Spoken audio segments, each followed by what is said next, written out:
একাদশ শ্রেণীর ছাত্রছাত্রীরা, তোমরা যারা ফার্স্ট সেমিস্টার পরীক্ষা দিতে চলেছো, তোমাদের উদ্দেশ্যে আমার একটা বার্তা থাকলো যে তোমরা যত সময় দিয়ে পড়াশোনা করো না কেন সেটা মূল কথা নয়, সাইন্টিফিকভাবে কতটা পড়তে পেরেছো সেটাই বড় কথা। কেউ একজন সারাদিনে 10 ঘন্টা পড়লো, তাতে রেজাল্ট নাও আসতে পারে। কেউ যদি সাইন্টিফিকলিভাবে দিনে 5 ঘন্টা পড়ে, সেখানে হয়তো অনেক ভালো রেজাল্ট আসতে পারে। চ্যাপ্টার ভিত্তিক তোমরা যদি মাল্টিপল চয়েস বা কন্টিনিউ প্র্যাকটিস করো, তাতে কিন্তু কোনো ফলপ্রসূ হবে না। কারণ একটু প্রশ্ন যদি ঘুরিয়ে ফিরে যায়, তোমাদের ক্ষেত্রে কিন্তু সমস্যা হবে।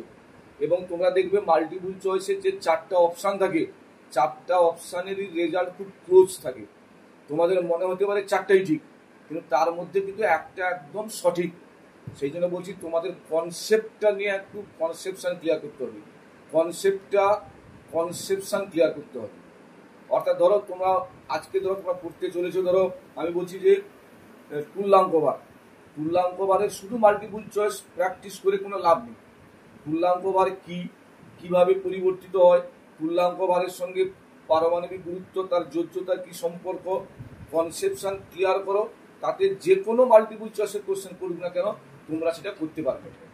এই জন্য বলছি যে সময়টা আমাদের টাইম বাউন্ড, এটা আমি বলছি না, আমাদের ডিউটি বাউন্ড থাকতে হবে।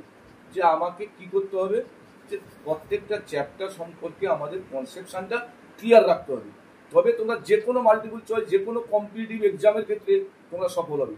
শুধু বই হচ্ছে মাল্টিপল চয়েস ধরে শুধু প্র্যাকটিস করে গেলাম, 1একটা বি, 2একটা সি, 3একটা ডি, 4একটা এ, এরকম করলে কিন্তু তোমরা পরীক্ষায় কোনো রেজাল্ট করতে পারবে না।